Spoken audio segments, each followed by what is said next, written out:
એક વગર વરસાદે એક ગામ જે છે બેટ બની જાય તો ખેડા જિલ્લામાં ધોધમાર વરસાદ તો નથી વરસ્યો, પણ એક ગામ પાણીથી તરબોળ થઈ ગયું। ગામમાં એટલું પાણી ભરાયેલું છે કે આખું ગામ બેટ બની ગયું। ગ્રામજનોના ઘરમાં પાણી છે, ખેડૂતોના ખેતરો પાણી પાણી છે। નજર કરીએ ત્યાં પાણીએ સામ્રાજ્ય જમાવ્યું છે। ત્યારે કયું છે જળબંબાકારનું આ ગામ, શું છે પાણીનું કારણ, આવો જોઈએ, જાણીએ, સમજીએ।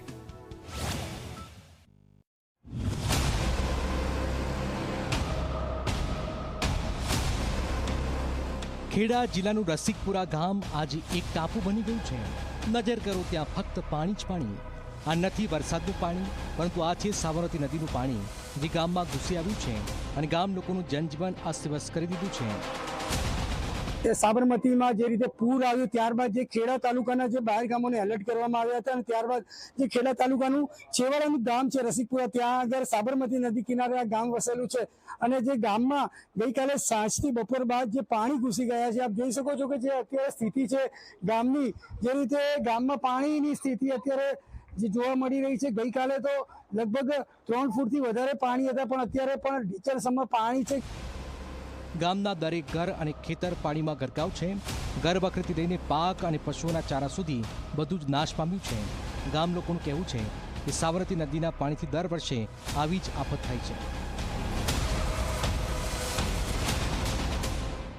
માલધારી સમાજ છે, બરોબર। હવે અમારા ઢોરા ઢાખરા જો બધા અત્યારે ઘરે બાંધ્યા જ છે, બરોબર। ચાહે સીમમાં કશું રહ્યું નથી, બરોબર। ખાવાનું પીવરાવાનું શું એમને, એટલે અત્યારે બધું ઘરે બાંધે જ છે। નુકસાનમાં તો બધું ઘણું બધું નુકસાન છે। અચાનક જ પાણી આવી ગયું એટલે કઈ એમની બહાર રહી નહીં અને કઈ બધું નીણ બીણ હતું બધું પલળી ગયું, એટલે પછી અત્યારે તો ઘરે બાંધ્યા છે। હવે ઘાસચારો છે જ નહીં અત્યારે, જે હતો એ થોડો જાજો હતો, એકાદ દિવસનો સ્ટોક હતો, હવે તો આજે પતી જશે બધો, બરોબર। હવે આગળ જે થાય એ સાચું। ચાર પૂરો બધું તે ગાયો બહાર રાખી છે, અમે બધા બહાર જતા રહ્યા, કેટલું બધું પાણી છે। હવે શું કરવાનું હવે અમારા, બોલો સાહેબ। હવે નકરું પાણી પાણી છે, હવે રહેવું જ કે ઘરે બેસી ગયું અમારું તો હવે કરવું શું અમારે, એટલું એ વિચાર કરો હતું સાહેબ। પાણી બહુ આવ્યું? હા, બહુ પાણી, આખું ઘરમાં આટલું પાણી હતું। અમે બહાર જતા રહ્યા તાણે, હવે બહાર ને બહાર રહ્યા। નુકસાન તો ઘઉં પલળી ગયા, લોટ પલળી ગયો, કપડા ગોદરા બધું પલળી ગયું, ખાટલા બાટલા ખાંડ ગાયોનું બધું પલળી ગયું। રસિકપુરાના ગામ લોકો હવે સરકાર પાસે મદદની આશ લગાવી રહ્યા છે। તેઓની માંગ છે કે નદીના કિનારે પ્રોટેક્શન દિવાલ બનાવવામાં આવે, જેથી આવનારા વર્ષોમાં આ આફતથી બચી શકાય। રસિકપુરા ગામમાં ટોટલી પબ્લિક બધું આપણે ખેતીવાડી ખેડૂત છે। હવે ખેડૂતોને જીવન દોરી હોય છે ખેતી।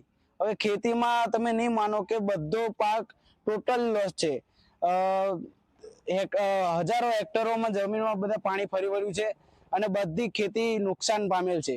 કોઈ પણ જગ્યાએ ખેતી એવું બન્યું નથી કે આ જગ્યાએ પાક બચ્યો, બધો જ નુકસાન થઈ ગયો છે।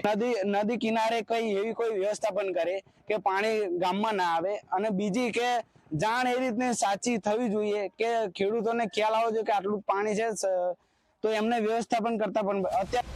શું રસિકપુરાના લોકોની આ માંગ પૂરી થશે? શું સરકાર આ ગામને આ આફતથી બચાવશે? આ પ્રશ્નોના જવાબની રાહ જોવાઈ રહી છે। નચિકેત મહેતા, ઝી મીડિયા, ખેડા।